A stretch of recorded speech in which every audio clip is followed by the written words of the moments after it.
मसीह यीशु के बरकत और जलाली नाम में आप सबों की सलामती हो।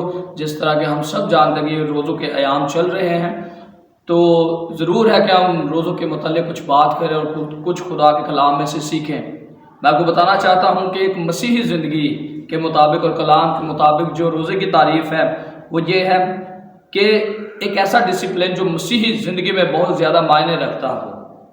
ये एक रूहानी तरीक़ोकार है जिससे हम खुदा की कुर्बत को हासिल करते हैं, उसके साथ वक्त गुजारते हैं। अगर देखा जाए तो पुराने अहदनामे में तकरीबन 70 दफ़ा जो रोज़े और दुआ का जिक्र हुआ है, रोज़े का जिक्र हुआ है। और रोज़े का जो मेन मकसद है वो ये है कि खुदा की कुर्बत में बढ़ना और खुदा के साथ वक्त गुजारना। हाँ, परहेज़गारी इसका मतलब है जब आप रोज़ा रखते हैं, जब आप रोज़े में ठहरते हैं, एक ऐसे तरीक़ोकार से गुजर रहे हैं जहाँ पर आप बहुत सारी जिस्मानी ख्वाहिशात का मुकाबला करके उनको क्या करते हैं, छोड़ते हैं। और इसे आप ये जाहिर करते हैं रोज़े में कि आप खुदा से बात करना चाहते हैं, आप खुदा के साथ वक्त गुजारना चाहते हैं। मैं आपको बताना चाहता हूँ कि रोज़े का जो मेन मकसद है, जो मेन मायने है, मफहूम है, वो खुदा की नज़दीकी है। रोज़े में आप खुदा की नज़दीकी हासिल करते हैं।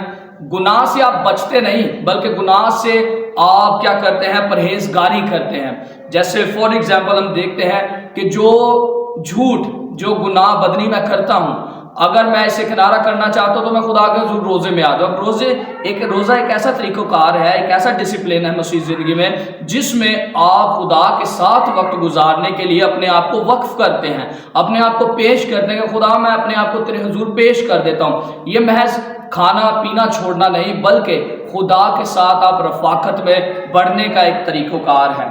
खाने को छोड़ना नहीं, बल्कि खुदा के साथ वक्त गुजारना है, बल्कि अपने आप को गुनाह से दूर रखने का तरीका भी है। अगर आप इन रोज़ों के अयाम में सिर्फ रोज़े रखते हैं तो आप 40 दिनों के अंदर खुदा से सिर्फ रफ़ाकत रख पाएंगे, और हो सकता है आप 40 दिनों में ये परहेजगारी का सिलसिला जारी रख पाए। लेकिन अगर इसको आप अपना तर्ज़ ज़िंदगी बना लेते हैं, लाइफ स्टाइल बना लेते हैं कि आप हर रोज़ रोज़े में ठहरें, दुआ में ठहरें, तो इससे क्या होगा, ये लाइफस्टाइल आपका होगा, ये तर्ज ज़िंदगी आपकी होगी। इसमें खुदा की रफ़ाकत आपके साथ ज़्यादा होगी और आपकी रफ़ाकत खुदा के साथ ज़्यादा होगी। और इससे क्या होगा, आपका गुनाह की तरफ ध्यान कम और खुदा की रफ़ाकत की तरफ ज़्यादा ध्यान होगा। आमीन।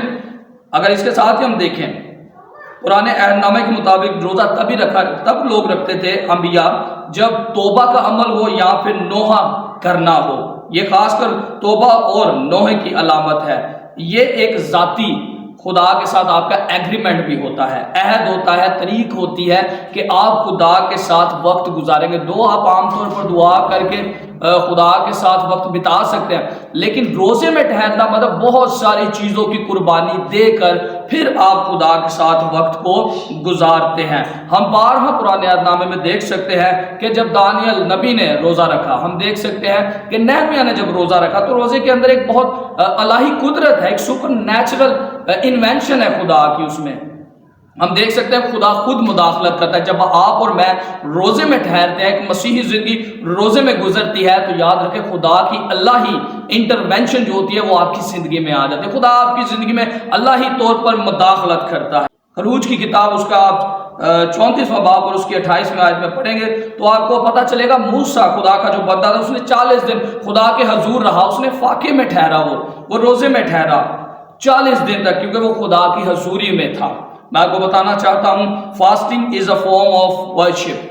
जो रोज़ा है वो एक इबादत है, वो एक प्रस्तिश का सिलसिला है, जिससे आप क्या करते हैं, खाने पीने से ज्यादा खुदा को तरजीह देते हैं। आप रोज़े में जब ठहर जाते हैं, दुनिया के कामों को, दुनिया की आदात को, दुनिया के सारे तरीक़ोकार को आप छोड़ के खुदा के हजूर आ जाते हैं, और खुदा से आप इस बात का इकरार करते हैं कि खुदा मैं अपने आप को तेरे सुपुर्द कर देता हूँ। याद रखें कि फास्टिंग इज नॉट डाइट, ये बिल्कुल डाइट नहीं है, या फिर वजन कम करने का कोई तरीक़ोकार नहीं है, कोई टिप्स नहीं है, बल्कि ये कलाम अलाही के मुताबिक खुदा के हजूर वक्त गुजारना है, अपने आप को हलीम करना है, अपने आप को पस्त करना है कि खुदा मैं अपने कामों से, अपने हाथ की दस्तकारी से, अपने रिश्तेदारों से, हर एक चीज़ से ज़्यादा तुझे तरजीह देता हूँ।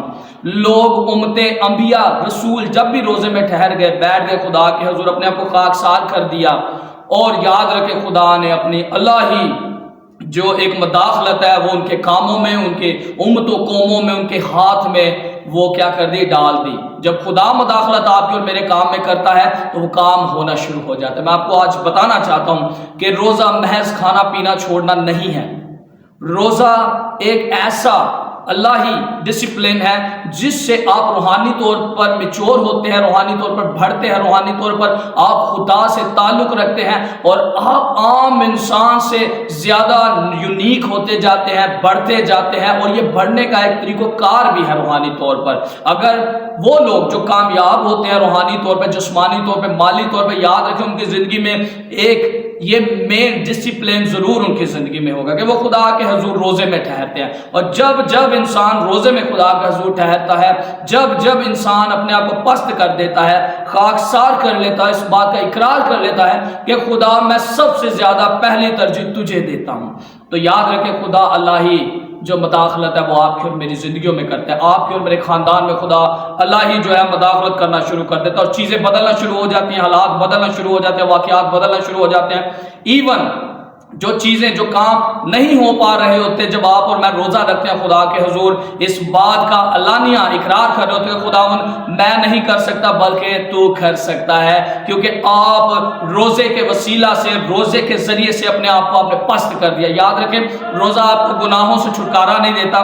ये गलत तालीम है कि रोजा आपको जो है, आप जब रोजे रखते हैं तो आप गुनाहों से छुटकारा पा लेते हैं। बिल्कुल ऐसा नहीं है। जो छुटकारा है, जो मखलसी नजात है, वो यीशु के खून में है। सिर्फ ये आपका और मेरा लाइफस्टाइल है। जिस तरह यीशु मसीह ने रोजे में जिंदगी गुजार के अपना लाइफस्टाइल जो रिप्रेजेंट किया, हमें दिया, इसी तरह खुदा चाहता है प्रैक्टिकली हम भी इसको क्या करें, रोजे में लेकर आए। रोजमर्रा की जिंदगी में हम खुदा के हुजूर वक्त गुजारें और इससे क्या होगा, खुदा की इलाही मुदाखलत, खुदा का इलाही हाथ हम पर साया करेगा। अजीजों, खुदावंद आप सबको बरकत दे। खुदावंद इन अयाम में, रोज़ों के अयाम में खुदा आपके साथ हो और मजीद हम तालीमात इससे हासिल करते जाएंगे। हमारे यूट्यूब चैनल को जरूर सब्सक्राइब कीजिए, हमारे जो फेसबुक पेज है उसको भी फॉलो कीजिए। मुझे उम्मीद है कि खुदा इन मैसेजेस के जरिए से आप सबों को बरकत दे रहा है और बहुत सारे अल्लाही मंसूबे जो है खुदा खोल रहा है, आश्कारा कर रहा है। खुदावंद आप सबों को बरकत दे। God bless you everyone.